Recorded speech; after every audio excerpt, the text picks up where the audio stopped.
হ্যাঁ আম্মু, না রাস্তায় কোনো সমস্যা হবে না, আমি আসতেছি।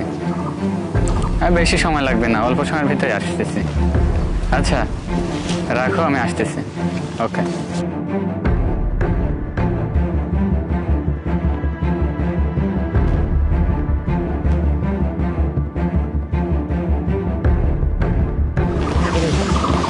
ভালোই ব্যবসা কিন্তু হচ্ছে। খালি না, এইভাবে ব্যবসা করতে হবে।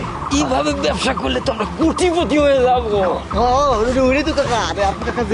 আপনারা খালি আমার সাথে থাকেন, দেখেন কি করি। শুনেন, এটা চলে গেছে এই সাইড দিতে না, আমি নেক্সট রাস্তা দিয়ে আমার গাড়ি তো সামনে ঠেকানো আছে, ওই দিক দিয়ে ওর সামনে ধরবো আমি। আপনার এগুলার সব সেট আপ রেডি করেন, আমি চলে গেলাম দাদা। এর মধ্যেই আমি পৌঁছে যাবো। আমার তুমিও দেরি করো না, তুমি ওর হোন্ডা স্টেশন যাই একটু দূরে থাকবে, পরে ঠিক আছে। ঠিক আছে, চলো চলো চলো।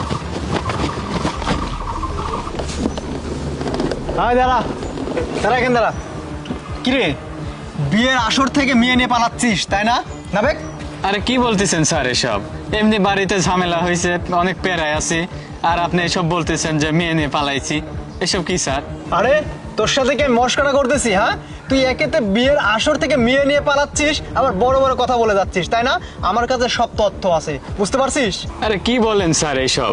আমি মেয়ে নিয়ে পালাইতে যাব কেন স্যার? মনে হচ্ছে সকালে আপনি ঘুমটুম পারেন নাই, মালটাল খাইছেন, এইসব বলতেছেন। এই বেয়াদব, তোর মুখে যা আসতেছে তাই বলতেছিস মানে আমাকে? ওই দেখ মেয়ে, দেখ।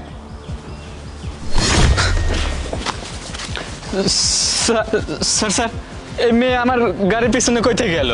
মেয়ে কই থেকে আসলো না? তুই বিয়ের আসর থেকে মেয়েটাকে তুলে নিয়ে আসছিস, আবার বলতেছিস মেয়েটা কই থেকে আসলো? স্যার আমি সত্যি বলতেছি স্যার, আমি এই মেয়ে চিনি না স্যার, আর আমি আমার গাড়ির পিছনে কখন আইছে আমিও জানি না স্যার। স্যার বিশ্বাস করুন, এই ছেলেটা আমাকে বিয়ের আসর থেকে তুলে নিয়ে আসছে। ও বলছে যে ওর কাছে কিছুদিন আমাকে রাখবে, তারপর অন্যজনের কাছে দিয়ে দিবে। স্যার প্লিজ আমাকে বাঁচান, ওর কাছ থেকে আমাকে বাঁচান স্যার। স্যার আমাকে বিশ্বাস করেন, এই মেয়েকে আমি সত্যি চিনি না স্যার, আর আমার গাড়ির পিছনে কখন উঠছে আমিও জানি না। আর মনে হচ্ছে স্যার, আমি যখন আমার আম্মুর সাথে ফোনে কথা কইতেছিলাম তখন মনে উঠছে স্যার। মেয়েটা তখন উঠছে না? এতক্ষণ তো খুব বড় বড় কথা বললি, আর এখন কথা শুরু চেঞ্জ হয়ে গেছে। একটু আগে কি বললি? আমি মালকোট, আমি দিন রাত ভরে ঘুমাই না। আজকে তোকে তো আমি হাতে নাতে ধরছি, বুঝতে পারছিস? আজকে তোকে থানা নিয়ে ডিম থেরাপি দেবো। জানোয়ার একটা কুত্তা বদমাইশ, তুই তো আমাকে বিয়ের আসর থেকে তুলে নিয়ে আসছিস, আর এখন তো আমার বড় চলে গেছে, আমার পুরো জীবনটাই নষ্ট হয়ে গেছে। স্যার আপনি একে ক্ষমা করবেন না, একে এক্ষুনি থানায় নিয়ে যান স্যার। স্যার আমি সত্যি বলতেছি, এই মেয়েটাকে আমি চিনি না, আর আমার গাড়ির পিছনে কখন উঠছে আমি জানি না স্যার। এই মেয়েটা আমাকে নিশ্চিত ফাঁসাচ্ছে স্যার। স্যার আমাকে ছেড়ে দিন স্যার। আরে মা, তুই এই জায়গায়, আমি তোকে কত জায়গায় খুঁজতে খুঁজতে একবারে হয়রান হয়ে গেছি রে মা। স্যার আমি আমার এই মেয়েটাকে বিয়ে দেওয়ার জন্য অনেক টাকা পয়সা খরচ করে স্যার আমি বিয়ের অনুষ্ঠান করেছি, আর এই বিয়ের অনুষ্ঠান থেকে এই ছেলেটা উঠায় নিয়ে চলে আসছে। স্যার আমি এখন কি করব স্যার? এই ছেলেটার একটা বিধি ব্যবস্থা করতেই হবে স্যার। আরে চাচা, আপনি একদম টেনশন করবেন না, ওকে তো আমি আজকে হাতে নাতে ধরে ফেলছি। ওকে যে কি করব আপনি শুধু তাকায় তাকায় দেখবেন। না স্যার দেখেন, বিশ্বাস করেন স্যার, আমি এসব কিছু জানি না স্যার। একটা কথা বলবি না তুই, একে তো অপরাধ করছিস, আবার বড় বড় কথা বলিস তাই না? চাচা আপনার মেয়েকে আপনি পাইছেন না, আপনার মেয়েকে নিয়ে চলে যান। এই যান। আর না কিরে, এই যে দুই বাদী তো পাঠিয়ে দিলাম, এমনকি টাকা পয়সা কিছু আছে নাকি?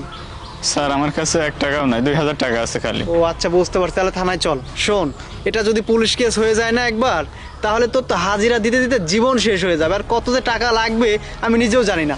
তার কি কাম আছে, চল, ওই তুই তোর ওইটাই ভালো হবে, চল। না স্যার, আমার সাথে এরকম করেন না স্যার। স্যার আমি দেখতেছি স্যার, আমার কাছে অল্প কিছু টাকা আছে স্যার, এটা নিয়ে স্যার আমাকে ছেড়ে দেন স্যার। এই অল্প কিছু তো হবে না, যদি বেশি থাকে তাহলে দে, আর নাহলে চল থানায় চল। স্যার স্যার স্যার দাঁড়ান স্যার, দিচ্ছি স্যার। স্যার আমি গেলাম স্যার। শোন, এই কথাটা যেন কাউকে বলিস না, হ্যাঁ? ঠিক আছে স্যার। আচ্ছা ঠিক আছে, যা।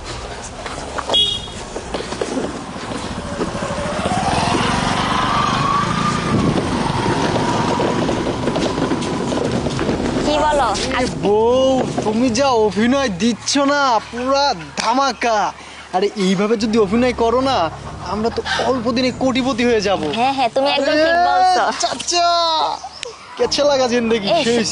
শোনো না, একটা কথা বলি, এখানে আর সময় নষ্ট করার দরকার নাই, চলো অন্য জায়গায় গিয়ে ধান্দা করি। ঠিক বলছো, কারণ ভুয়া পুলিশের ড্রেস গাইতে আছি না। চলো এই চাচা চলেন। আমি সব খবর দেবো, কোনে টাকা পয়সা আছে।